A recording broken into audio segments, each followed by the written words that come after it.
Hello students, कैसे हैं बेटा आप?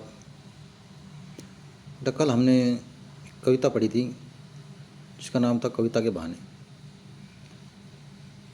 कविता आपकी समझ में आ गई होगी। आज हम उसके प्रश्न डिस्कस करेंगे। जिन बच्चों ने अभी तक नोटबुक नहीं बनाई है या नहीं लिखे हैं वो इसे लिख सकते हैं और इनको याद करेंगे बेटा। इस कविता से केवल 4 प्रश्न बनेंगे जो कि निम्नलिखित है।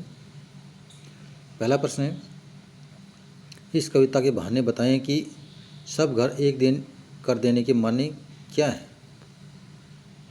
सब घर एक कर देने के माने क्या हैं?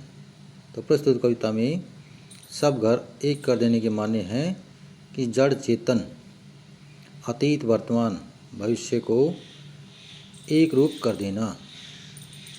जड़ चेतन अतीत वर्तमान भविष्य को एक रूप कर देना। ठीक है बेटा।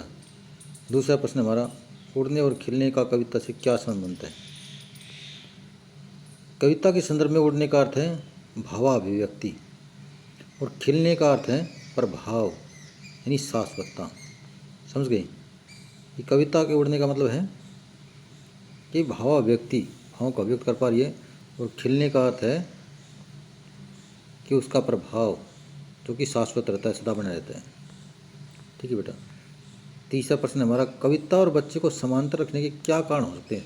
समानांतर समझते होंगे दोनों को बराबरी का, कि बच्चे की और कविता की तुलना क्यों की गई, दोनों को समांतर क्यों रखा गया, बराबर क्यों रखा गया? तो बेटा आंसर है, बच्चा अनंत इच्छाएं करता है, उसके सपनों की कोई सीमा नहीं होती तथा निरंतर भविष्य की ओर कदम बढ़ाता है।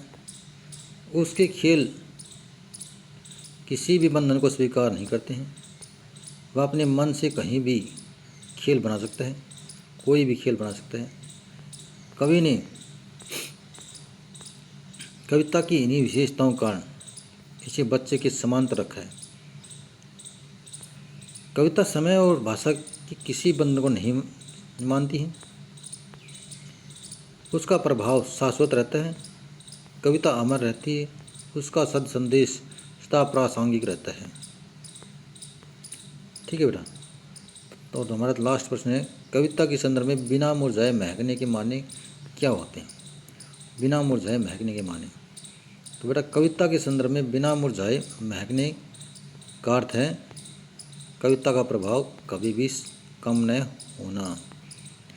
बिना मुरझाए महकने के माने, जैसे कि फूल होता है बिना मुरझाए महकता रहता है तो रोज़ उसे सुगंध लिखती है, ऐसे ही कविता है, उसका प्रभाव एक बार कवि ने अपनी कविता रचना कर दी, उसके जो भाव हैं सदा बने रहेंगे, उसका प्रभाव कभी भी कम नहीं होता। इसलिए कवि ने कहा है कि कविता के संदर्भ में बिना मुरझाए महकने माने की कविता एक ऐसा फूल है जो, बाकी फूल तो समय के साथ साथ मुरझा जाते हैं, लेकिन कविता की कवि एक बार रचना करता है उसके अंदर जो भाव हैं सदा बने रहते हैं, उनका प्रभाव कभी खत्म नहीं होता। तो कविता के संदर्भ में बिना मुरझाए महकने का मानने का अर्थ है कि कविता का प्रभाव कभी भी कम न होना। बेटा ये 4 प्रश्न हैं जो लिखने भी हैं और याद भी करने हैं। किसी ने लिख रखे हैं तो ठीक है, नहीं लिखे तो लिख लेंगे और इनको याद कर लेंगे। जब भी